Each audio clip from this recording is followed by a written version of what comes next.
4 ஆண்டு ஆட்சியில் பாஜக விமர்சிப்பதற்கான வாய்ப்பு கிடைக்காத நிலையில் பொருந்தாத கட்சிகள் இணைந்து சந்தர்ப்பவாத கூட்டணி அமைத்திருப்பதாக பிரதமர் நரேந்திர மோடி விமர்சித்துள்ளார். முதன்முறை வாக்களிப்பவர்கள் வாரிசு அரசியலை விரும்ப மாட்டார்கள் என்றும் அவர் கூறினார்.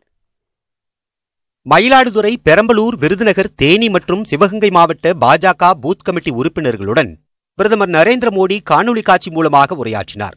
மக்களவைத் தேர்தலுக்கான ஆயத்த பணிகள் தொடர்பான இந்த உரையாடலில் பேசிய அவர், மற்ற கட்சிகள் தங்களது சொந்த பேரரசை எழுப்ப முயலும் அதேவேளையில் பாஜக மக்கள் சக்தியை அதிகரிக்க பணியாற்றி வருவதாக பெருமிதம் தெரிவித்தார்.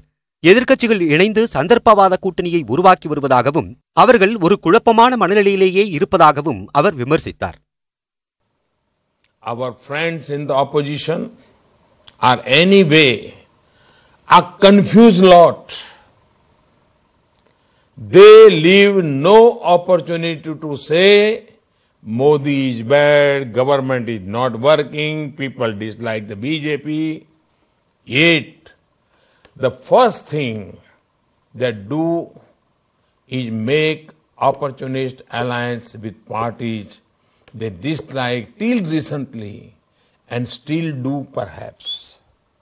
இந்த அரசு சரியில்லை, மோடி சரியில்லை என்றால் ஏன் நீங்கள் மகா கூட்டணி அமைக்கிறீர்கள் என எதிர்க்கட்சிகளை நோக்கி கேள்வி கணை தொடுத்த மோடி, உண்மையில் இந்த அரசு சிறப்பாக செயல்படுகிறது என்பதை அவர்கள் அறிந்ததே இந்த கூட்டணிக்கு காரணம் என்றார்.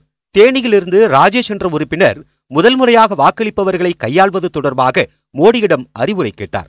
அதற்கு முதல் முறையாக வாக்களிப்பவர்களுக்கு முன்னுரிமை கொடுங்கள் என பூத் கமிட்டி உறுப்பினர்களுக்கு அறிவுறுத்திய அவர், அவர்களுக்கான எதிர்பார்ப்பு என்னவாக இருக்கும் என்று பட்டியலிட்டார்.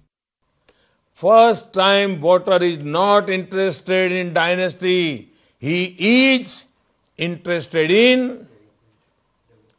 development. The first time voter is not interested in promises. He is interested in performance.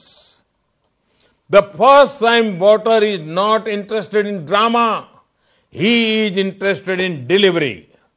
விருதுநகரில் பாஜக தமிழக தலைவர் தமிழிசை பிரதமர் மோடியுடன் உரையாற்றினார். டெல்லியிலிருந்து எப்போது வந்தீர்கள் என தமிழிசையை நலம் விசாரித்த பிரதமர், பாஜகவினர் அனைவருக்கும் தமது உரையை அவர்களுக்கு புரியும்படி எளிய தமிழில் மொழிபெயர்த்து கூறுமாறு அறிவுறுத்தினார்.